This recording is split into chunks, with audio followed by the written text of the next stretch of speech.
This video is brought to you by Bharati Cement. Hello viewers, welcome to success మంత్ర. ఇవాళ మన guest ఒక వర్గానికి చాలా ఇన్స్పిరేషన్ అండ్ మిగతా ఆడియన్స్కి లేదా అన్ని ఏజ్ వాళ్ళకు కూడా చాలా ఇన్స్పిరేషన్ అండి. ఇప్పుడు నా గెస్ట్ గురించి చెప్పే ముందు నేను ఒకటి చెప్పాలి. గెస్ట్ని తన ఇండివిజువాలిటీని అందరూ సపోర్ట్ చేయరు సొసైటీలో, బట్ సపోర్ట్ చేయకుండానే వాళ్ళు ఇంత ఎదిగారు. ఆవిడున్న ప్రొఫెషన్ గురించి చెప్పే ముందు ఆవిడ గురించి చెప్పాలనుకున్నాను. సో సపోర్ట్ ఏమాత్రం లేకుండానే ఇంత ఎదిగారు అంటే మనం కొంచెం ఆలోచించి సపోర్ట్ ఇస్తే వాళ్ళు ఇంకా ఎంతగా ఎదగలరు, ఎన్నో సాధించగలరు. సో నేను లేట్ చేయకుండా మన గెస్ట్ని ఇంట్రడ్యూస్ చేసేస్తాను. డాక్టర్ రూత్ అనమాట. ఈవిడ ట్రాన్స్జెండర్. సో నేను లేట్ చేయకుండా హాయ్ చెప్పేసి మీకు కూడా ఒకసారి ఇంట్రడ్యూస్ చేసేస్తాను. హలో అండి. నమస్తే అండి. యాక్చువల్లీ నాకు ఈ వర్డ్ యూజ్ చేయడం కూడా కొంచెం ఇబ్బందిగానే ఉంది, ట్రాన్స్జెండర్ అని. అసలు అలా డిస్క్రిమినేట్ చేయకూడదని నా ఉద్దేశం కూడా, బట్ చెప్పాలి కాబట్టి చెప్పాను. సో మీరు డాక్టర్, నవంబర్లో మీరు అప్లై చేశారు అండ్ గవర్నమెంట్ సెక్టర్లో ఇప్పుడు యాజ్ ఎ మెడికల్ ఆఫీసర్గా ఇప్పుడు వర్క్ చేస్తున్నారు. ఫస్ట్ ఆఫ్ ఆల్ కంగ్రాచులేషన్స్ అండి. Thank you. You are very inspirational. నా ప్రోగ్రామ్ పేరు సక్సెస్ మంత్ర అనమాట. ఓకే. సో నా ప్రోగ్రామ్కి మీరు apt guest and I'm feeling so good. మిమ్మల్ని కలిసి ఇంటర్వ్యూ చేసినందుకు I'm really happy and feeling inspired too. మామూలుగా నా డాక్టర్ చదవాలి అంటేనే చాలామంది చూస్ చేసుకోవడమే కష్టంగా చూస్ చేసుకుంటారు అనమాట. చాలా చదవాలి, సపోర్ట్ ఉండాలి, ఫినాన్షియల్లీ కొంచెం వెల్ సెటిల్గా ఉంటే సో దట్ మనకి బర్డన్ లేకుండా ఉంటుంది అని. బట్ ప్రాక్టికల్గా ఫ్యాక్ట్స్ మాట్లాడాలి అంటే సొసైటీలో యాక్సెప్టెన్స్ తక్కువ. మీరు బట్ ఇన్ని అంటే అడ్డంకులు ఉన్నా, ఇన్ని అబ్స్టికల్స్ ఉన్నా మీరు ఈ డాక్టర్ ఎందుకు చూస్ చేసుకున్నారు ప్రొఫెషన్? ఎందుకు అని అంటే నాకు చిన్నప్పటి నుంచి ఒక డాక్టర్ అవ్వాలన్న కోరిక ఉండేది. ఫస్ట్ ఆఫ్ ఆల్ నా ఫ్యామిలీ గురించి చెప్పాలంటే మేము 3 మెంబర్స్ అనమాట, మా ఫాదర్కి మదర్కి. సో అన్న డాక్టర్ అవ్వాలని ఆయనకు ఉండేది. సో ఆయన నాకంటే ఒక 5 years అట్లా పెద్ద తను.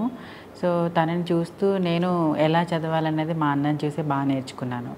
సో తను ఎట్లా చదివేది అవన్నీ నాకు చాలా మైండ్ గుర్తుండే. మా అన్న కూడా బాగా చదివేవాడు, నేను కూడా మా అన్నతో పాటు ఈక్వల్గా అంతే చదవాలన్న అదే దాంతో వచ్చేది. మా అన్న ఎప్పుడు చెప్తుండేవాడు, మనం ఇంత పూర్ స్టేజ్లో ఉన్నాము, మనం ఓన్లీ చదువుకుంటే తప్ప మనం ఒక మంచి ప్లేస్కి వెళ్ళగలం. సో ఒక పొజిషన్లో ఉండాలంటే మనం బాగా చదువుకోవాలన్నది మా అన్న నాకు చెప్తుండేవాడు. సో నాకు అది అలా మైండ్లో ఎప్పుడూ ఉండేది. సో ఒకనొక టైంలో తన స్టేజ్ వచ్చింది ఎంబీబీఎస్ చేద్దాము చదువుకుందామని. కానీ మాకున్న ఫైనాన్షియల్ స్టేటస్ని బట్టి తను చదువుకోలేక డ్రాప్ అయిపోయాడు. సో ఆ ఉద్దేశంతో నాకు అనిపించింది, మా అన్న చదవలేకపోతే నేనన్నా ఎక్కువ చదువు ఇంకేమైనా ట్రై చేయొచ్చు కదా అన్నది ఒకటి ఉండేది. ఇంకొకటి ఏంటంటే మా ట్రాన్స్ కమ్యూనిటీ వాళ్ళని మా ఇంటికి దగ్గరలో చూశాను. When I was in 8-9 years. ఆ టైంలో ఒక ఆవిడకి చాలా హెల్త్ ఇష్యూస్ అయ్యాయి. మేబీ ఇప్పుడు నాకు తెలుసు ఆమె టీబీ కానీ ఇంకా మోరోవర్ ఇంకా వేరే ఇన్ఫెక్షన్స్ ఉండొచ్చు. సో అట్లాంటి ఇష్యూస్ వల్ల తను హాస్పిటల్కి వెళ్ళిన ఒక 20 years బ్యాక్ అనమాట ఇదంతా. ఆ టైంలో తనని ఎవరు హాస్పిటల్ తీసుకోలేదంట, ఎవరు చూడలేదు, సరిగా పట్టించుకోలేదు. అసలు మీకేమి ఉంది, ఏం లేదు, తగ్గిపోతుంది, లేకపోతే మీరు ఇక్కడ దాకా ఎందుకు వచ్చారు, ఎవరు రానిచ్చారని ఇలాంటి వర్డ్స్ విన్నారంట వాళ్ళు. ఇంకా ఆవిడ చనిపోయింది. అటువైపు వెళ్ళినప్పుడు నేను ఎప్పుడు వాళ్ళు క్రాస్ చేసేటప్పుడు వాళ్ళ వైపు చూస్తూ ఉంటాను. ఎందుకంటే వీళ్ళు నా వర్గానికి, నేను ఒక ట్రాన్స్ మహిళనే కదా, ట్రాన్స్జెండర్నే కదా. సో నేను కూడా పెద్ద అయిన తర్వాత వీళ్ళలాగే ఉంటాను. సో వీళ్ళు ఎలా ఉన్నారని, వాళ్ళు వేసుకునే డ్రెస్, శారీ, ఎనీ జ్యువెలరీస్ అన్నీ నాకు చాలా ఇష్టంగా అనిపించేది. వాళ్ళకెళ్ళి ఎక్కువ చూసేదాన్ని అనమాట. అట్లా ఆ టైంలో వెళ్ళినప్పుడు వాళ్ళందరూ ఏడుస్తున్నారు. ఎందుకమ్మా ఏడుస్తున్నారని ఇంకా ధైర్యం చేసి వెళ్ళాను. సో ఇట్లా డిసీజ్ వచ్చి చనిపోయిందమ్మా, మన లాంటి వాళ్ళు ఎవరు పట్టించుకోరు ఇట్లా అని వాళ్ళంటే అప్పుడు నాకు స్ట్రైక్ అయిందనమాట. సో అదే కమ్యూనిటీ పర్సన్గా నేను ఒక డాక్టర్ని అయితే నా కమ్యూనిటీ పర్సన్స్కి ప్రతి ఒక్కరికి కూడా నేను సర్వీస్ అందించవచ్చు కదా. సో ఆ టైంలోనే అనిపించింది. తర్వాత మా అన్నయ్య ఎప్పుడైతే ఎంసెట్లో మంచి ర్యాంక్ తెచ్చుకోలేకపోయాడో అదొకటి కూడా నాకు చాలా బాధ అనిపించి ఎట్లనైనా నేను చెయ్యాలి, చదవాలి అన్న దాంతో పెట్టుకున్నాను. Still first class onwards 12th standard వరకు కూడా నేను అన్ని క్లాస్లో నేనే ఫస్ట్ అనమాట. 8-9 years ఉన్నప్పుడు ఈ ఇన్సిడెంట్ జరిగింది కదా, అప్పటికే మీకు రియలైజ్ అయ్యారా? అంటే చుట్టుపక్కల వాతావరణం అలా ఉండుండదు, ఆ కన్ఫ్యూజన్ అయితే ఉంటుంది. 8-9 yearsకి నార్మల్గా ప్రపంచమే తెలిసి ఉంటుంది. మిమ్మల్ని మీరు ఇండివిజువల్గా ఇలా ట్రాన్స్ అని మిమ్మల్ని మీరు రికగ్నైజ్ చేసుకోగలిగారా? ఎలా చేసుకోగలిగాను అంటే when I was in 7 years of old నాకు 7 ఇయర్స్ ఉన్నప్పటి నుంచి నాకు అనిపిస్తూ ఉండేది, ఎవరైతే నా క్లాస్ గర్ల్స్ కానీ ఎవరైతే ఉంటారో వాళ్ళలాగా ఫ్రాక్ వేసుకోవాలని, తర్వాత 2 జల్లు వేసుకోవాలని, ఇయర్ రింగ్స్ పెట్టుకోవాలని, పువ్వులు పెట్టుకోవాలని, వాళ్ళలాగే ఇట్లా కాళ్ళ పట్టీలు ఇట్లాంటివి అన్నీ చూస్తుంటే నేను ఒక ఆడపిల్లనైతే వాళ్ళలాగే పెట్టుకొని వాళ్ళలాగే స్కూల్కి వెళ్ళేదాన్ని కదా అని ప్రతి ఒక్క గర్ల్ని చూసినప్పుడల్లా నేను ఇట్లా ఉండేదాన్నేమో, నేను ఆడపిల్ల అయితే ఇలా ఉండేదని నన్ను నేను వాళ్ళతో కంపేర్ చేసుకుంటూ ఉండేదాన్ని. బట్ నేను ఎప్పుడైనా అమ్మాయిలతో ఎక్కువ ఫ్రెండ్షిప్ చేయడం కూడా ఎక్కువగా గర్ల్స్ తోటే చేసేది, మాట్లాడుతూ ఉండేది. కానీ ఆ టైంలో నా ఏజ్ పిల్లలు బాయ్స్ కానీ లేదా పెద్దవాళ్ళు కానీ ఏంట్రా నువ్వు ఎప్పుడు అమ్మాయిలతోటే తిరుగుతావు, మాట్లాడతావు, ఇట్లా ఆడవాళ్ళ ఇట్లా సంథింగ్ అని కొన్ని వర్డ్స్ అన్నీ అనేవాళ్ళు. కానీ ఒక్కొక్క టైంలో నాకు బాధ అనిపించేది, అంటే నేను ఏదైనా తప్పు చేస్తున్నా కాబట్టి వీళ్ళు అంటున్నారు, సో నేనేమైనా మిస్టేక్ చేస్తున్నానని ఇంట్లో మిర్రర్ దగ్గరికి వెళ్ళేది, బాగానే ఉన్నాను కదా అని. కానీ నాకెందుకు ఇట్లా ఆడపిల్లలా ఉండాలనిపిస్తుంది, వాళ్ళతోటి ఫ్రెండ్షిప్ చేయాలనిపిస్తుంది. అబ్బాయిని చూస్తే ఆపోజిట్ జెండర్ లాగా నేను ఫీల్ అయ్యేదాన్ని, ఎక్కువగా ఎవరితో కలవకపోయేది.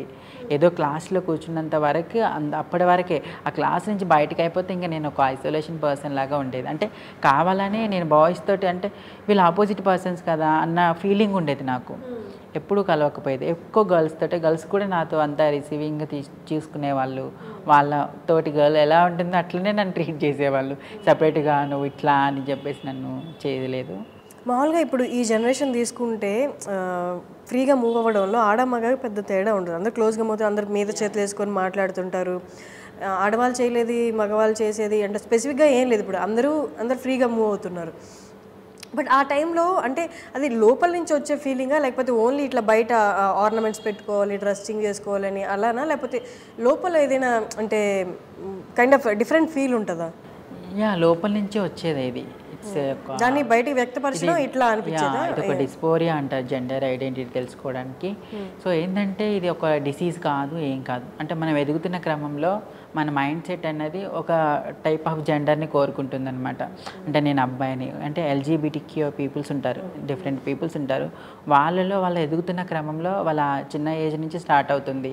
వాళ్ళు పుట్టింది ఒక బర్త్, కానీ తర్వాత ఒకటి ఉంటుంది అనమాట. సో అట్లా నాకు 7 ఇయర్స్ నుంచి నేను ఒక అమ్మాయి ఫీలింగే ఉంటుంది, కానీ ఒక అబ్బాయిలాగా ఎప్పుడు నేను బిహేవ్ చేయలేదు. ఒకవేళ చేస్తున్నానంటే అది ఓన్లీ యాక్టింగ్ లైఫే ఉండేది. ఎందుకంటే అలాంటి ట్రాన్స్జెండర్స్ చదువుకోవడానికి ఆపర్చునిటీస్ ఉన్నాయో లేవో, చదువుకొనిస్తారో లేదో అని అట్లాంటిది చెప్పడానికి ఎవరితో అనడానికి కూడా భయపడేదాన్ని. సో నాకు నేనుగా ఇట్లా కాదు, ఫస్ట్ చదువుకోవాలి కాబట్టి ఇవన్నీ వేరే గురించి పట్టించుకోవద్దు, ఓన్లీ స్టడీ నా లైఫ్ చేంజ్ చేస్తుంది అని బాగా గుర్తుపెట్టుకునేదాన్ని. మీరు రికగ్నైజ్ చేశారు, ఓకే. బట్ ఇంట్లో ఎప్పుడు చెప్పారు? ఇంట్లో నేను చెప్పడానికి దాదాపు నాకు 20 ఇయర్స్ పట్టింది. ఎప్పుడైతే నా ఎంబీబీఎస్ అయిపోతుందో, ఫైనల్ ఇయర్ ఎంబీబీఎస్లో ఉన్నాను, అప్పుడు మా మదర్కి చెప్పేస్తున్నాను అనమాట. అంటే ఎప్పటి నుంచి ఎలా చెప్పాలి, ఎవరితో ఎలా చెప్పాలని నాలో నేను ఒక ఫైట్ ఉండేదన్నమాట. చెప్తే పక్కన ఫ్రెండ్స్ ఎలా తీసుకుంటారో తెలియదు, లేదా రిలేటివ్స్ చెప్తే ఇంకెలా ఉంటుందో తెలియదు. ఇంకా మా అన్న నన్ను ఎంతో సపోర్ట్ చేస్తున్నాను. నేను మా అన్నకి ఇట్లా చెప్తే ఒక ఫాదర్లా ట్రీట్ చేస్తున్నాడు తను, ఆయనకి ఎలా చెప్పాలి అని చాలా నాకు ఒక ఫైటింగ్ లాగా నాలో నేను ఉండేది. బట్ ఒక డే ఇంకా కంప్లీట్ అవుతుంది, ఇంకా నేను బయట సొసైటీకి యాజ్ ఎ ట్రాన్స్గా నేను ప్రూవ్ అవ్వాలంటే ఫస్ట్ ఆఫ్ ఆల్ మా ఇంట్లో వాళ్ళకి తెలవాలి. దెన్ నేను బయటికి వెళ్ళినా కూడా నా గురించి ఎవరు ఎంతమంది చెప్పినా, ఎందుకంటే వాళ్ళకి నేను ముందే చెప్పేస్తే వాళ్ళకి తెలుస్తుంది నా గురించి ఏంటో అని చాలా ధైర్యం చేశాను. ఒకరోజు నైట్ అంతా మా అమ్మ దగ్గర కూర్చొని మా అమ్మతో మాట్లాడాను. అమ్మ నాకు ఇలానే అనిపిస్తుంది, ఎప్పటి నుంచో నేను ఒక ఆడపిల్లలా ఉండాలనుకుంటున్నాను.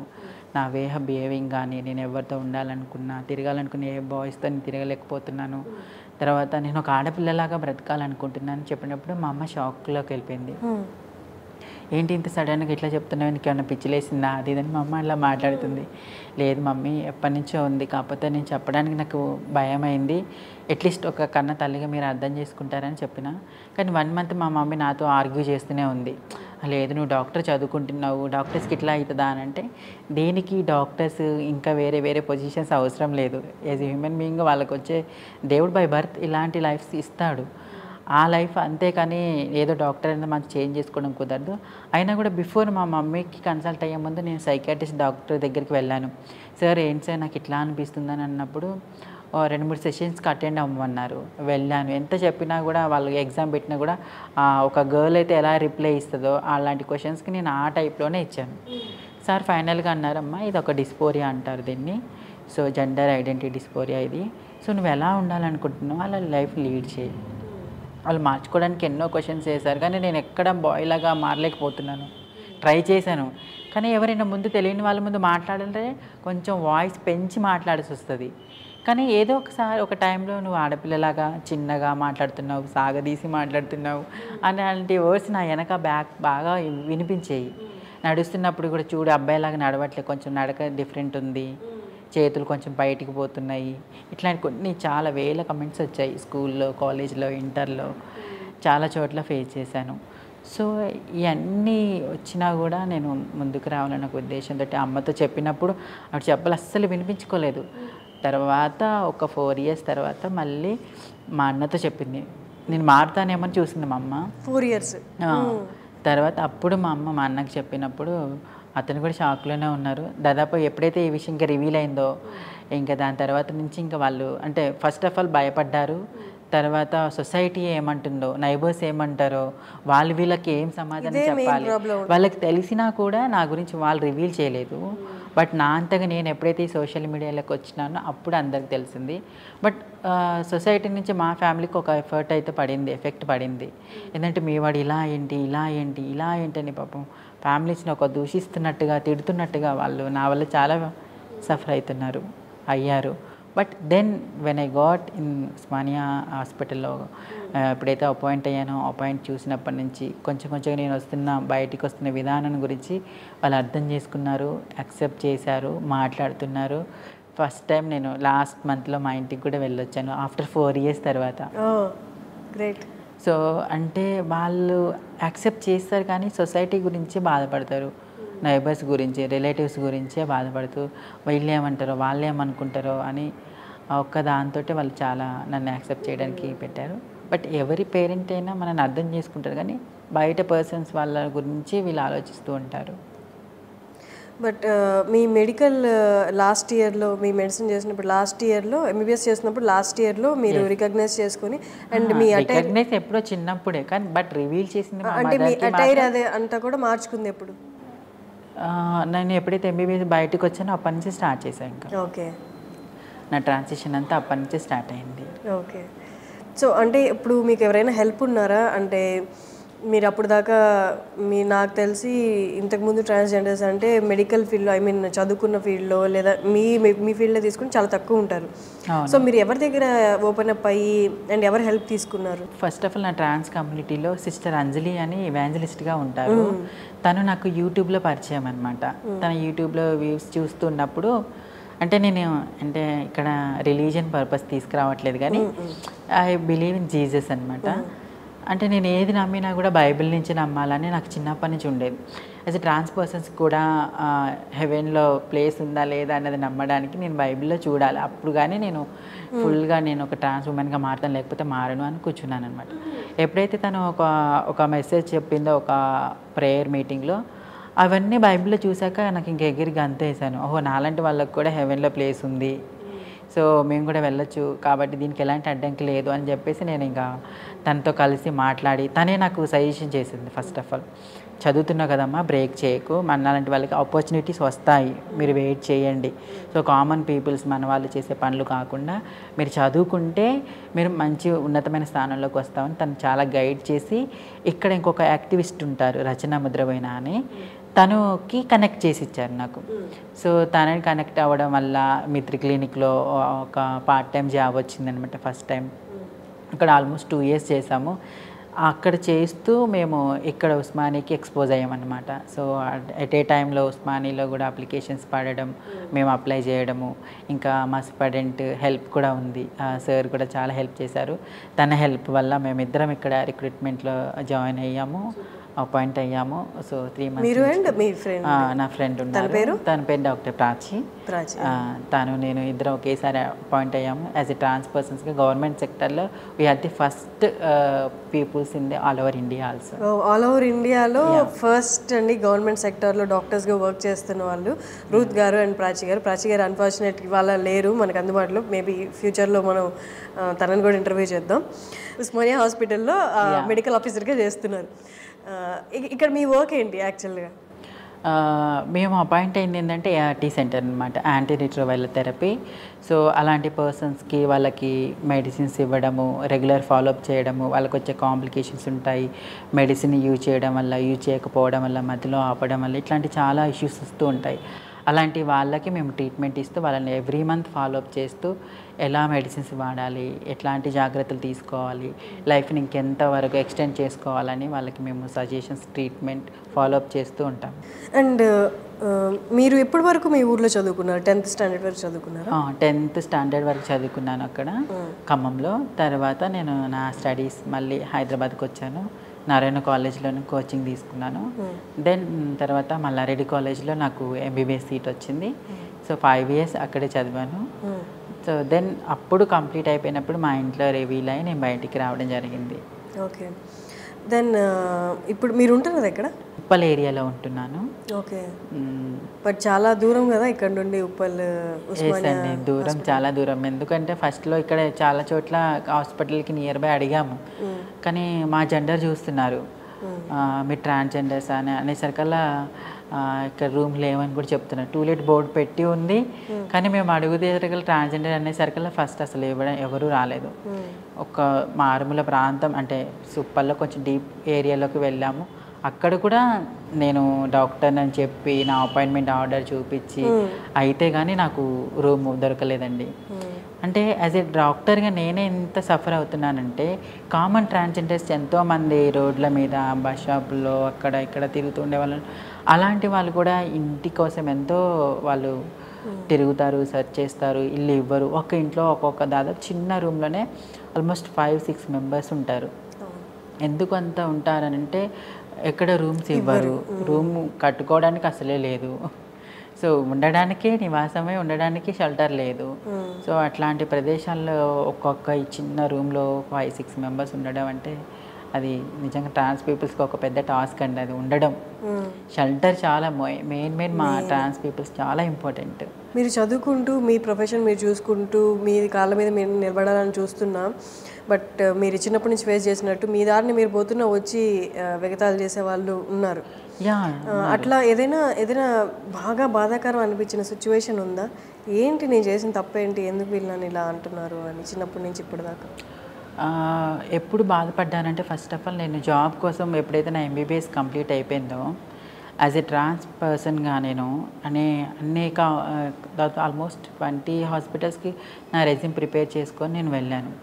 అందరూ నా మంచి పర్సంటేజ్ ఉంది, ఇంటర్ 10th ఎంబీబీఎస్ అన్నీ ఉన్నాయి, కానీ అక్కడ జెండర్ అన్న దగ్గర చూసి ఒక నిమిషం వాళ్ళు అలా స్ట్రక్ అయిపోతున్నారు. ఇవ్వాలా వద్దా అనుకున్నట్టు ఆలోచిస్తున్నారు.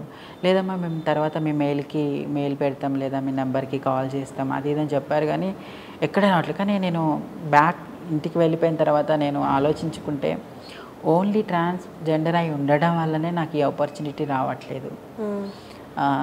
అట్లనే ఆలోచించుకున్నాను. అదే టైంలో నేను ఇంకొక కొన్ని హాస్పిటల్స్కి వెళ్ళాను. నేను యాజ్ బాయ్గా ప్యాంట్ షర్ట్ వేసుకొని పోతే ఇచ్చేస్తా అన్నారు. ఈ రెండింటిని కంపేర్ చేసుకుంటే ఎంత వ్యత్యాసం అనిపించింది. అంటే ఒక అబ్బాయికి అమ్మాయికి ఉన్న లైఫ్ కానీ ఒక ట్రాన్స్ పర్సన్కి లేదు. మేము కూడా హ్యూమన్ బీయింగ్సేం కదా, నేను చదువుకున్నాను కదా, నాకు నాలెడ్జ్ ఉంది, ఇంత ఉండి కూడా నాకు ఒక ట్రాన్స్ పర్సన్కి రావట్లేదు అని చాలా బాధపడ్డాను. అయినా కూడా నేను యాజ్ ఎ ట్రాన్స్గానే జాబ్ చేయాలి, ఏదన్నా చేయాలనుకొని నిర్ణయించుకున్నాను. ఒక దాదాపు 1 year అంతా చాలా ఫుడ్కి ఇబ్బంది అయింది, ఉండడానికి ఇబ్బంది అయింది. మా ట్రాన్స్ పర్సన్స్ వాళ్ళ దగ్గరే ఉంటూ నేను వాళ్ళు పెట్టిందే ఫుడ్ తీసుకుంటూ అట్లా చేసి ఆఖరికి మిత్ర క్లినిక్లో మాకు ఒక ఆపర్చునిటీ వచ్చింది. అది కూడా ఒక పార్ట్ టైం అనమాట.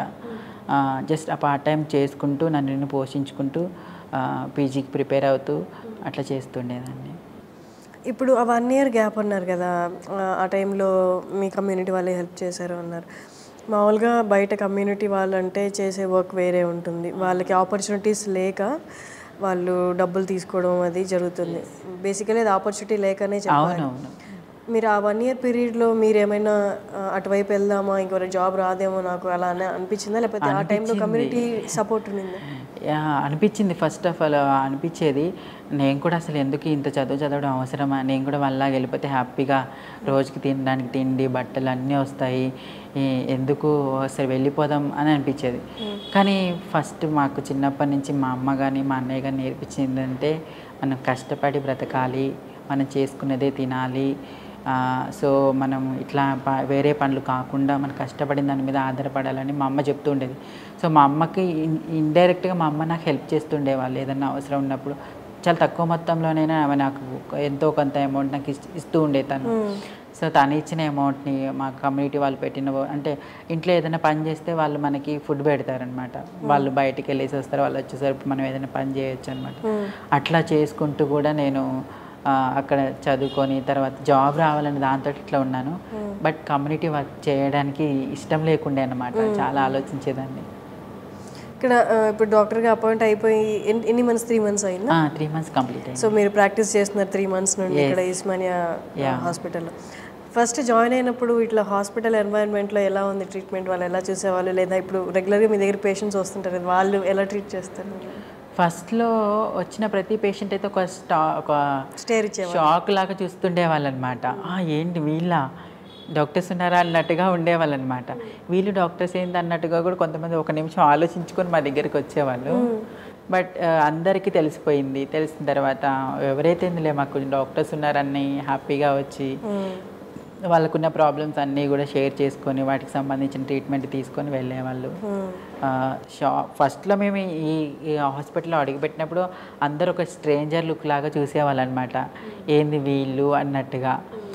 తర్వాత అందరికి తెలిసిపోయింది వీళ్ళు ఒక డాక్టర్గా ఇక్కడ అపాయింట్ అయ్యారు అని. ప్రతి ఒక్కరు కూడా ఇప్పుడు చూసిన ప్రతి ఒక్కరు గుడ్ మార్నింగ్, గుడ్ ఈవినింగ్ అని చెప్తూ ఉంటారనమాట. చాలా హ్యాపీ అనిపిస్తుంది అలా మాట్లాడినప్పుడు. మీ కలీగ్స్ అది వాళ్ళు ఎలా ట్రీట్ చేశారు స్టార్టింగ్? ఇప్పుడు ఎలా? స్టార్టింగ్ అయితే ట్రాన్స్ డాక్టర్స్ అన్నట్టుగా ఉన్నారు. కానీ ఇప్పుడు ఎలా అంటే అసలు ట్రాన్స్ అన్న పదం లేదు అక్కడ. మేము కూడా ఒక నార్మల్ లేడీ డాక్టర్స్ ఎలా ఉంటారో అట్లానే అవుతారు. ఈవెన్ మా స్టాఫ్ అందరం కూడా మేము లంచ్ టైంలో ఒకే దగ్గర కూర్చొని లంచ్ చేస్తుంటే యాక్చువల్లీ మీరు కూడా చూసారు కదా. సో అట్లా ఎట్లా అంటే ఒక ఫ్యామిలీ లాగా కలిసిపోయినట్టుగా ఉందన్నమాట. సో చాలా హ్యాపీ ఉంది. అందరూ స్టాఫ్ అందరూ కూడా కోఆపరేటివ్గా ఉంటారు. వాళ్ళు మా మాట వింటారు, వాళ్ళు చెప్పే సజెషన్స్ మేము కూడా వింటూ ఉంటాము. సో ఒక వేలో వెళ్తుంది. చాలా బాగుంది. అసలు ఎలాంటి డిస్క్రిమినేషన్ అయితే లేదు, విత్ ఇన్ ద స్టాఫ్ అయితే లేదు. గ్రేట్. అండ్ ప్రాచి అన్నారు కదా మీ ఫ్రెండ్, తను అంటే ఇక్కడ జాబ్లోకి వచ్చాక పరిచయమా లేకపోతే ముందు నుండి పరిచయమా? మేము ముందు నుంచే పరిచయము, బట్ ఒక ట్రాన్స్ కమ్యూనిటీ పర్సన్స్గా తెలుసు నాకు. సో మేము మిత్ర క్లినిక్లో ప్రీవియస్ ఎక్కడైతే వర్క్ చేసామో ఒక ఎన్జిఓలో తను కూడా ఎంబీబీఎస్ కంప్లీట్ చేశారు. తను కూడా మేమిద్దరం కలిసి అదే హాస్పిటల్లో పార్ట్ టైంగా తను 3 days నేను 3 days అలా వెళ్తూ ఉండేవాళ్ళం అనమాట. అలా చేస్తూ ఆ జాబ్ని మేమిద్దరం షేర్ చేసుకున్నాము. మా కమ్యూనిటీ వాళ్ళు కూడా 2 డాక్టర్స్ ఉన్నారు కాబట్టి ఇద్దరికి ఒక అవకాశం ఇద్దామన్నట్టుగా ఇచ్చారనమాట. సో అట్లా మేమిద్దరం ఆల్టర్నేట్గా వర్క్ చేసుకుంటూ ఆ టైంలో మేము అప్పుడు తెలుస్తాను నాకు. సో సిన్స్ ఆల్మోస్ట్ 3 years మా బాండింగ్. చాలా అంటే ఒక అక్క చెల్లెలా కలిసి ఉంటామన్నమాట. Great great. అండ్ మీకు ఎలా ఉంది ఎక్స్పీరియన్స్ ఇక్కడ ఉస్మానియా హాస్పిటల్లో చేయడం? యాక్చువల్లీ చెప్పాలంటే నాకు చాలా ఎగ్జైటింగ్ ఉంటుంది. ఎందుకు అని అంటే ఎక్కడో ప్రైవేట్ కాలేజీలో చదువుకున్నాను నేను. ఎక్కడో మారుమూల ప్రాంతం మాది. నాకు హైదరాబాద్ రావడం ఒక ఫారిన్కి వెళ్ళిన ఫీలింగ్ అనమాట. చిన్నప్పటి నుంచి నేను ఇల్లు తప్ప ఇంకెక్కడికి వెళ్ళలేదు. ఇల్లు, కాలేజ్, స్కూల్ అంతే తప్ప నాకు వేరే లేదు. హైదరాబాద్ రావడం నాకు నిజంగా ఒక ఫారిన్ వచ్చిన ఫీలింగ్ ఉండేది. సో ఇలాంటి ఇంత పెద్ద మహాసముద్రంలో అందులోనూ ఒక పేరు పొందిన హాస్పిటల్, టాప్ కాలేజ్ హాస్పిటల్ అంటే మన ఉస్మానియాని ప్రతి ఒక్కరు ఉస్మానియాలో చదవాలి, జాబ్ చేయాలి అని అనుకుంటారు. అట్లాంటి పెద్ద అవకాశం నాకైతే వచ్చింది నిజంగా. I feel very proud as a trans doctor here. So నాకు చాలా సంతోషం అనిపిస్తుంది. ఇంత ఎక్కడో ఊహల్లో కళల్లో ఉంటుంది అనమాట. ఉస్మానియాలో చేరాలి, జాయిన్ అవ్వాలి, చదువుకోవాలనే ఉంటుంది. జాబ్ అక్కడ తర్వాత ఇష్యూ అసలు. నిజంగా ఉస్మానియాలో జాబ్ చేయడం అంటే నేనైతే చాలా గర్వంగా చెప్పుకుంటున్నాను. ఐఎమ్ ఉస్మానియా డాక్టర్ అన్నట్టుగా. So I feel very happy. Okay. మీరు ఇంటర్ అండ్ తర్వాత ఎంబీబీఎస్ అంతా కంప్లీట్ చేశారు. ఓకే, అదంతా బాగానే ఉంది, ప్రొఫెషనలీ ఓకే. బట్ మీకు లవ్ లైఫ్ గురించి చెప్పండి. మీ పర్సనల్ లైఫ్లో అంటే మీకు ఎవరి మీదనే లవ్ కానీ అట్లా? లవ్ ఏం లేదండి. అట్రాక్షన్, క్రష్ కానీ? క్రష్ లాంటివి ఏం లేదు. బట్ అంటే నేను నా కమ్యూనిటీ వాళ్ళని చాలామందిని అబ్జర్వ్ చేశాను అనమాట. చాలామంది లైఫ్లో ఒక లవ్ స్టోరీ ఉంటుంది. సో ఆ స్టోరీలో ఏమవుతుందంటే ఆల్మోస్ట్ 99% అబ్బాయి హ్యాండ్ ఇస్తారు, వెళ్ళిపోతారు.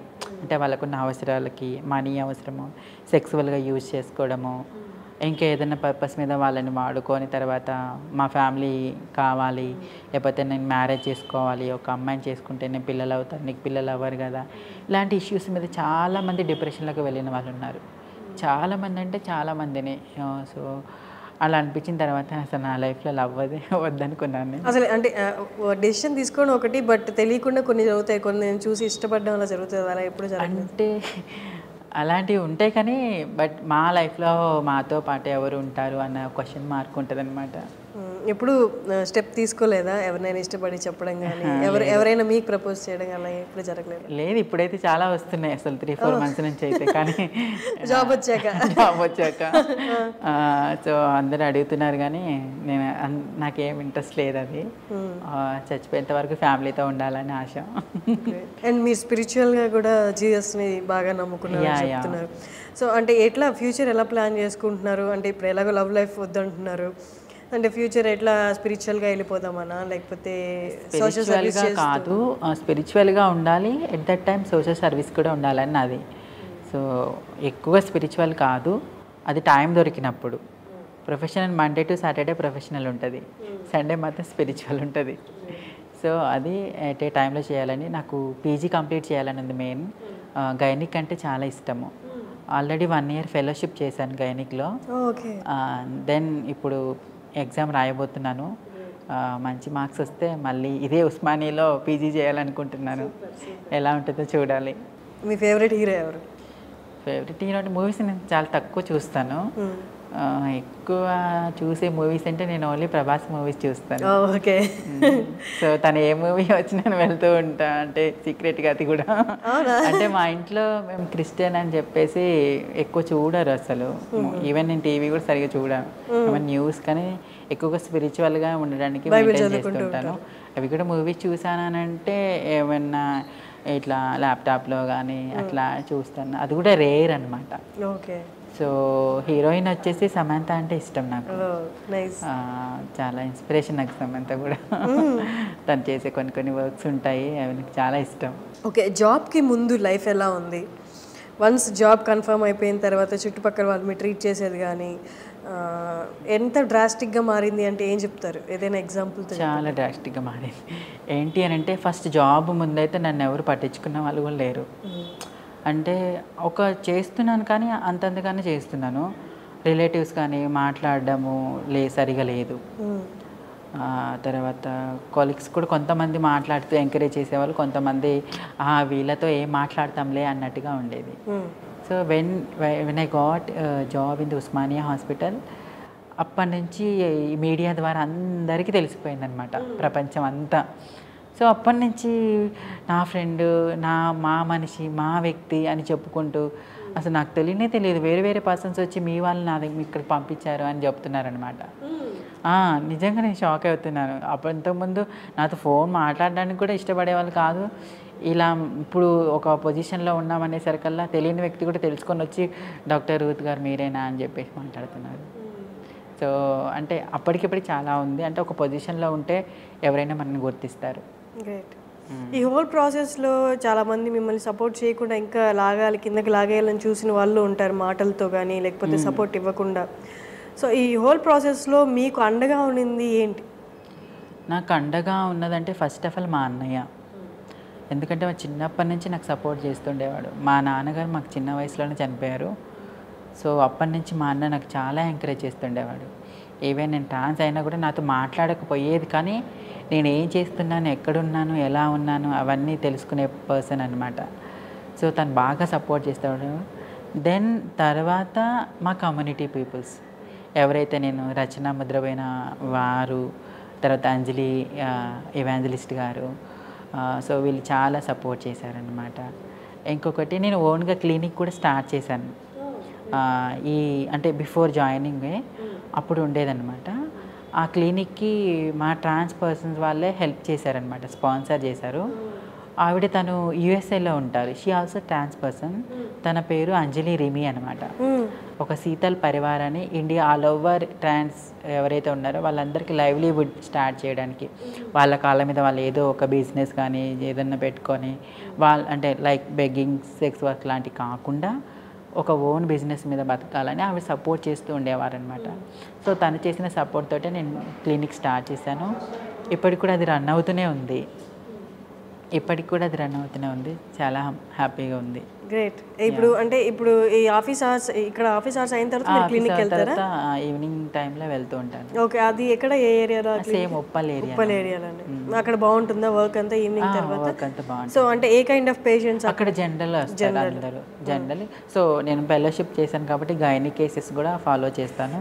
అండ్ నార్మల్ డెలివరీస్ కూడా చేశాను చాలా, ఆల్మోస్ట్ 200 నార్మల్ డెలివరీ చేశాను నేను. Oh my god. Okay, super. అక్కడే ఆ ఏరియాలోనే. మీకు మెడిసిన్ వచ్చిన తర్వాత, మీ అన్న మెడిసిన్ చేద్దాం అనుకున్నారు, మీకు ఎంబీబీఎస్ సీట్ వచ్చిన తర్వాత మీ ఇంట్లో ఎలా రియాక్ట్ అయ్యారు? అసలు నిజం చెప్పాలంటే ఆ రోజున్న ఆనందం మా అన్న కళ్ళల్లో, అసలు ఆనంద బాష్పాలు ఇలా టీయర్స్ వస్తున్నాయి మా అన్నకి. మా అన్న ఆల్మోస్ట్ చాలామందికి తెలుసు అనమాట, అంటే కొంచెం మంచి పర్సన్, వ్యక్తి అని. అట్లా దాదాపు ఎంతమందికో కాల్ చేసి చెప్పాడనమాట, ఇట్లా మా తమ్ముడికి ఇలా వచ్చింది, ఎంబీబీఎస్ వచ్చింది. అంటే మాకు ఒక డ్రీమ్ ఇది, ఎవరో ఒక చేసామని. నాకు కూడా ఆ రోజు ఎంత అంటే చాలా సంతోషం వేసింది, ఏదో గొప్పగా సాధించాను. ఎందుకనంటే ఈవెన్ మా ఇంట్లో ఆ టైంలో మా ఇంట్లో ఒక 10 రూపీస్ కూడా ఉండేవి కాదు. అలాంటి సిచ్యువేషన్లో ఎంబీబీఎస్ చదవడం అంటే మామూలు విషయం కాదు అది. దాని వెనకాల అంత కష్టం ఉంది, అంత సపోర్ట్ ఉంది. సో ఫస్ట్ ఆఫ్ ఆల్ మా అన్నకి నేను వెరీ థ్యాంక్స్ చెప్పాలి. మీరు అన్న రూతు పక్కన ఇంకో పేరు కూడా ఉంది, జాన్ పాల్ అనమాట. నా full name Ruth John Paul. ఆ జాన్ పాల్ అన్నది మా అన్న పేరు అనమాట. కామన్గా మనం మన పేరెంట్స్, డాడీకి లేదా హస్బెండ్కి అలా విలువిస్తూ ఆ పేరు పెట్టుకుంటారు. బట్ నాకు వచ్చే ప్రతి క్రెడిట్ కూడా మా అన్నకి చెందాలని, సో దాని పేరు పక్కన నేను ఎప్పుడు జాన్ పాల్ అని ఉంటుంది. సో నా సర్టిఫికెట్స్లో ఎవ్రీథింగ్ ఎక్కడ విన్నా, ఈవెన్ నా అపాయింట్ ఆర్డర్ కూడా రూత్ జాన్ పాల్ గానే ఉంటుంది. సూపర్, రియల్లీ అంటే వెరీ అప్రిషియేటింగ్ అనమాట అలాగా. అండ్ కొంచెం ఇబ్బందికరమైన క్వశ్చన్ ఇది. మామూలుగా ట్రాన్స్జెండర్స్ అంటే చాలామంది చులకనగా చూస్తూ పిచ్చి పిచ్చి పనులు వాళ్ళతో చేపట్టుకోవడం అలాంటివన్నీ చేస్తూ ఉంటారు వీళ్ళ అనుమతి లేకుండా. అట్లా మీరు ఎవరైనా ఫేస్ చేశారా ఎక్కడైనా బయట? చాలా చేశాను. కామన్గా మామూలుగా మాట్లాడుతూ లేదా కలుస్తూ మామూలుగా ఉంటారు, కానీ జనంలో ఎక్కడో ఒక చోట మనల్ని ఏదో చేయడానికి చేస్తూ ఉంటారనమాట. నేను కొన్ని ఇంటర్వ్యూకి పోయినప్పుడు కూడా నేను అలా ఫేస్ చేశాను. నెంబర్ తీసుకొని డిఫరెంట్గా మాట్లాడడం, అలాంటివి ఫేస్ చేశాను నేనైతే చాలా. ఎక్కడైనా భయం అనిపించిందా ఈ హోల్ ప్రాసెస్లో, ఎలా బతకగలను నేను అసలు ఇలాంటి సమాజంలో అని? వేసిందండి. ఇంటర్వ్యూకి వెళ్ళిన తర్వాత జాబ్ రాకపోతే నిజంగా సూసైడ్ కూడా చేసుకుందాం అనుకున్నాను నేను. ఎందుకు లేకపోతే నేను నార్మల్ కామన్గా మా వాళ్ళకి ఏ ఆపర్చునిటీ లేకపోతే మా వాళ్ళు బెగ్గింగ్కి, సెక్స్ వర్క్కి వెళ్ళిపోతారు.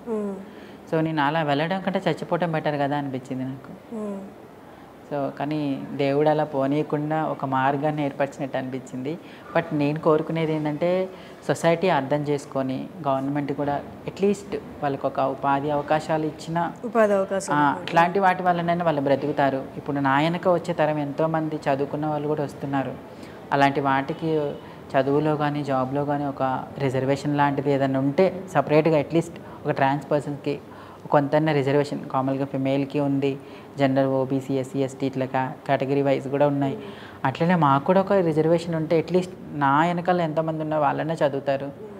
సో ఉపయోగం అవుతుందని నేను గవర్నమెంట్ని కానీ సొసైటీని కానీ అందరినీ కోరుకుంటున్నాను. సో ఒక అడుగు మీరేస్తే మేము 10 అడుగులు ముందు వేస్తాం.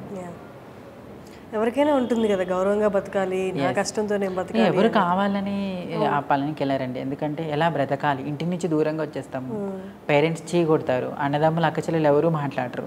ఇంకా ఎలా మనల్ని మనం పోషించుకోవాలి, మళ్ళీ ఒక ఆడపిల్లగా మారాలని ఒక ఆశ ఉంటుంది. దాన్ని ఎప్పుడు ఆ ట్రాన్సిషన్ని స్టార్ట్ చేసుకోవాలని ఉంటుంది. ఇవన్నిటికీ అమౌంట్ కావాలి, మనకి మనీ కావాలి, అవసరం. కాబట్టి ఏం చేస్తాను, చాలామంది చదువులు మధ్యలో ఆపేసిపోయిన వాళ్ళు చాలామంది ఉన్నారు. మామూలుగా ఇప్పుడు మీరు అన్నారు కదా ఈ ట్రాన్సిషన్కి చాలా డబ్బులు అవుతాయని. నార్మల్గా అది ఎంత ఎంత ఎంత కాస్ట్లీ ఉంటుంది? ఆ డబ్బులు నార్మల్గా ఉండదు కదా. ఎవరైనా స్పాన్సర్స్ వస్తారా లేకపోతే? స్పాన్సర్స్ ఎవరు రారండి, వీళ్ళే సేవ్ చేసుకుంటూ ఉంటారు. ఎన్ని లక్షల్లో ఉంటుంది అది అంటే ట్రాన్సిషన్ మంచి క్వాలిఫైడ్ డాక్టర్ దగ్గరికి వెళ్ళి చేసుకోవాలంటే ఇట్స్ 4.5 to 5 lakhs అవుతుంది. సో అవి కూడా ఇక్కడ మన హైదరాబాద్ మన స్టేట్లో అయితే ఇలాంటి ఆపర్చునిటీస్ లేవు. ఢిల్లీ, బెంగళూరు, బొంబాయి అలాంటి ఏరియాస్కి వెళ్తేనే అక్కడ చేస్తారు. అక్కడ అది అంత కాస్ట్ ఉంటుంది. దానికోసం వాళ్ళు దాదాపు 5, 6, 7, 10 years వరకు కూడా సేవ్ చేసుకుంటారు. ఎందుకనంటే ఒకటి బలంగా మైండ్లో ఉంటుంది, ఒక ఆడపిల్లగా మారిపోవాలి. దానికోసం వాళ్ళు ప్రతిరోజు ఏదో ఒక పని కోసము ఇంకా ఏదో ఒకటి చేసి ఆ మనీని సేవ్ చేసుకొని ట్రాన్సిషన్ని జరిపించుకుంటారు. నార్మల్గా ఇప్పుడు అంటే ఓవరాల్గా మీకు తెలిసి ఎవరైనా ఇప్పుడు మెడిసిన్లో ఉన్నారా, ఎంబీబీఎస్ చేస్తూ ఉన్నారా మీ కమ్యూనిటీ నుండి? నాకు తెలిసిన ఒక అమ్మాయి ఉంది, తను వైజాగ్లో చేస్తుంది, గీతంస్లో ఫైనల్ ఇయర్లో ఉంది. ఆల్రెడీ తన ఎంబీబీఎస్ ఫస్ట్ సెకండ్ ఇయర్లోనే ఓపెన్ అయిందంట. తను డైరెక్ట్లీ వచ్చి కలుస్తుంది నన్ను, సజెషన్స్ తీసుకుంది తను. సో ఇప్పుడు తను హౌస్ సర్జన్లో ఉంది. నెక్స్ట్ ఆల్మోస్ట్ 5-6 months అయితే తను బయటకు వచ్చేస్తుంది. సో తను ఒక్కరు తెలుసు, ఇంకిద్దరు ముగ్గురు ఉన్నారు కానీ నా సీనియర్స్ అనమాట. వాళ్ళ స్టడీస్ అయిపోయిన తర్వాత రివీల్ అయింది వాళ్ళ జెండర్. అంటే ఎక్కడ స్టడీస్ ఆగిపోతాయో అని ఒక భయం ఉంటుంది అనమాట. ఇదంతా సర్వైవల్ కోసం చేస్తున్న పోటీ. మీ కష్టం మీరు పడుతూ మా కష్టాన్ని మమ్మల్ని పడనివ్వండి అని చేస్తున్న పోటీ. దీంట్లో ఎక్కడ అక్రమంగా చేసింది లేదు, బలవంతం ఉండదు. మీరు ఏం చెప్పాలనుకుంటున్నారు ఓవరాల్గా మీ తర్వాత వచ్చే వాళ్ళకి కానీ ఇప్పుడు రైట్ మీ కమ్యూనిటీలో ఉన్న వాళ్ళ కోసం? కమ్యూనిటీ వాళ్ళ కోసం ఓవరాల్గా ఫస్ట్ ఏంటంటే సొసైటీ అర్థం చేసుకోవాలి. సొసైటీ నుంచి ఫ్యామిలీలో రావాలి. ఫ్యామిలీ కూడా యాక్సెప్టెన్స్ ఉంటే అసలు మేము కమ్యూనిటీలో జాయిన్ అవ్వాల్సిన అవసరం కూడా లేదు. మన వాళ్ళతోటే, మన ఇంట్లో వాళ్ళతోటే ఒక ఆడపిల్ల, ఒక అబ్బాయి, అమ్మాయి ఎలా ఉంటున్నారో as a trans person identity అయిన తర్వాత కూడా అలా ఫ్యామిలీ ఎంకరేజ్మెంట్ చేయాలి. ఫ్యామిలీ చేయాలంటే ఫస్ట్ సొసైటీ ఉండాలి. సొసైటీ అర్థం చేసుకుని ఫ్యామిలీ కూడా యాక్సెప్ట్ చేస్తే తర్వాత గవర్నమెంట్ కానీ కొన్ని ఉపాధి అవకాశాలు కానీ చదువుకోవడానికి అవకాశాలు కానీ ఇలా ఇచ్చినప్పుడు ఖచ్చితంగా ప్రతి ఒక్కరు చదువుకుంటారు, ముందుకు వస్తారు. కానీ మన మైండ్లో కొన్ని డిస్టర్బెన్స్ వస్తాయి, కానీ వాటికి వెంటనే మనం వెళ్ళొద్దు అనమాట. నేను నా కమ్యూనిటీకి చెప్పేది ఏంటంటే వచ్చే డిస్టర్బెన్స్ వల్ల వెంటనే మనం తొందరపాటు నిర్ణయం తీసుకోకుండా కొంచెం ఆలోచించి ఒక స్టెప్ తీసుకొని చదువుకుంటే ముందుకు వెళ్తామన్నది నాకైతే పెద్ద నినాదం. అది చదువుంటే మనం ఏమైనా సాధించవచ్చు. కాబట్టి అందరూ చదువుకోవాలి. ఆ చదువు కావాల్సిన అవకాశాలన్నీ అందరికీ వస్తే బాగుంటుంది. సూపర్. అండ్ ఈ మధ్య కూడా ఒకటి 2 months బ్యాక్ 3 months బ్యాక్ ఒక ట్రాన్స్జెండర్ని ఎవరో చంపేశారు అని, బోనాలకి డ్యాన్స్ చేస్తారు. అంటే మీరు అట్లాంటి కేసెస్ చూసారా? ఇట్లా ప్రేమ అని చెప్పో లేకపోతే నమ్మించి బలవంతంగా వాళ్ళని అట్లా చంపేయడం అట్లాంటివి మీరు ఏమైనా చూసారా? అంటే చూడడం అంటే న్యూస్లో చూడడం వరకే జరిగింది. కొంతమంది డైరెక్ట్లీ షేర్ చేసుకున్న వాళ్ళు కూడా ఉన్నారు, బట్ వాళ్ళు సూసైడ్ లాగా పోలేదు.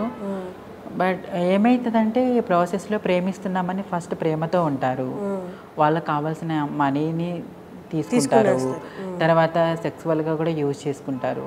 ఇవన్నీ అయిపోయాక వాళ్ళకి ఒక స్టేజ్ వచ్చిన తర్వాత మన నుంచి దూరంగా పోవడానికి అదొక ప్లాన్ ఉంటుంది. ఆ ప్లాన్ మనం ఎలా తప్పించుకోవాలా అనే ఒక ప్రయత్నంలో కుదరకపోతే చంపడానికి కూడా వాళ్ళు రెడీ ఉంటారు. ఎక్కడొచ్చి మన మీద పడుతుందో ఏమో, ఏం చేస్తుందో ఏమో అని చెప్పేసి కూడా రాకముందే మమ్మల్ని అటాక్ లాగా చేసేసి చంపేసే వాళ్ళు కూడా ఉన్నారు. ఇంకా వాళ్ళు ఎప్పుడైతే ప్రేమలో మనం రిజెక్ట్ అయిపోయామో, ఓడిపోయామని తెలుస్తుందో ఆ టైంలో వాళ్ళుగానే మానసికంగా చాలా డిప్రెషన్లోకి వెళ్ళిపోతారు. వెళ్ళిపోయి సూసైడ్ అటెంప్ట్ చాలా మంది చేసుకున్నారు. ఎవరైనా ఇట్లా చేసుకొని చనిపోయిన వాళ్ళు కూడా ఉన్నారు. మనం కూడా న్యూస్లో చూసుంటాము. స్వప్న అని తను చనిపోయింది, అబ్బాయి రిజెక్ట్ చేయడం వల్ల, ఒప్పుకోకపోవడం, మళ్ళీ వాళ్ళ ఫ్యామిలీ ముందు ఒప్పుకోకపోవడం వల్ల, తను తీసుకుపోకపోవడం వల్ల తను వచ్చి హ్యాంగ్ చేసుకుంది. ఇట్లాంటి విషయాలు చాలా ఉన్నాయి. అంటే కొన్ని మనకు తెలిసే జరుగుతున్నాయి కానీ తెలియక కూడా చాలా జరుగుతున్నాయి. యాసిడ్ అటాక్ జరుగుతుంది, పాయిజన్ తీసుకుంటున్నారు, చాలా అండి. అంటే ధైర్యంగా ఉండేవాళ్ళు, ఎందుకంటే ఆల్మోస్ట్ మేము అన్నీ కోల్పోతాము. ఒక ప్రేమ అన్న దగ్గర అక్కడ స్టక్ ఆగిపోతారనమాట. అంటే ఎవరు చూపించలేని ప్రేమ, లవ్ అని వస్తున్నాడు, చేసుకుంటా అంటున్నాడు అన్న ఒక ఉద్దేశంతో ఏం చేస్తామంటే ఆ టైంలో మనం ఏం చేస్తున్నామో అతని కోసం ఏం తెలియదు. ఈవెన్ ఎంత అమౌంట్ ఉన్న మనీ గురించి అస్సలు ఆలోచించరండి. కానీ మేము పొందేది ఏంటంటే ప్రేమ కావాలి, మాట కావాలి, ఒక పలుకు కావాలి, సపోర్ట్ కావాలి, మనల్ని కొంచెం ముందుండి ఇలా చేయించి ఇలా కొంచెం మనల్ని నడిపే వాళ్ళు కావాలన్నట్టుగా చూస్తుంటారు. దానికోసం ఈ ప్రయత్నంలో వాళ్ళే బలైపోతున్నారు. దినదినం మనల్ని గార్డ్ చేసుకుంటూ అవును మన లైఫ్ని బతకాలి. ఎవరు లేరంటే ఎవరో లేదని ఏదో ఒక ప్లాన్ చేయడానికి కూడా రెడీ ఉంటారు. సో అనుక్షణం మాకు ఒక ఫైటే ఇది. మాలో మేము ఫైట్ చేయడమే కాకుండా సొసైటీలో ఎదుర్కోవాలి, ముందుకు రావాలి, అన్నీ ప్రతిరోజు ఫైటే జరుగుతుంది నాకైతే నా 7 years నుంచి. బట్ నార్త్లో ఇంత ఉండదేమో కదండి? నార్త్లో ఎక్కడైనా ఉంది, కాకపోతే అక్కడ కొంచెం గౌరవం ఎక్కువ ఉంది. మన కాడ అంత గౌరవం అంటే ట్రాన్స్జెండర్స్ గురించి అవగాహన కానీ మన దగ్గర అంత వాల్యూస్ లేవు. సో అట్లా అంత వాళ్ళకి మనకునే డిఫరెన్స్. వాళ్ళని అయితే దేవతలాగా చూస్తారు. వాళ్ళు వచ్చి మన ఇంట్లో అడుగు పెడితే చాలు అనుకుంటారు, వాళ్ళ బ్లెస్సింగ్ ఇస్తే చాలు అనుకుంటారు. కామన్గా హిందూ ధర్మశాస్త్రం ప్రకారం శివుడిలో సగభాగం అన్నట్టుగా మేము చూసిన ప్రతి ట్రాన్స్జెండర్స్ ఒక శివుడితో సమానంగా చూస్తూ ఉంటారనమాట. అట్లా వాళ్ళని దేవతలా కొలుస్తారు. కాబట్టి అక్కడ వాళ్ళకి కొంచెం ఎక్కువ గౌరవం ఉంటుంది. ఇక్కడ మన దగ్గర అంత అవగాహన లేకనే ఇట్లుంది. రూత్ జాన్ పాల్ గారు, ఆల్ ద బెస్ట్ అండి. మాకు కొంచెం టైం ఇచ్చి ఐ డ్రీమ్తో మీ వ్యూస్, మీ పర్సనల్ లైఫ్ కూడా షేర్ చేసుకున్నారు. మీ ఫ్యూచర్కి మీ పీజీ అంటున్నారు, పీజీకి మా తరపు నుండి, ఐ డ్రీమ్ తరపు నుండి, ఐ డ్రీమ్ ఆడియన్స్ వ్యూవర్స్ తరపు నుండి ఆల్ ద బెస్ట్ అండి. Thank you.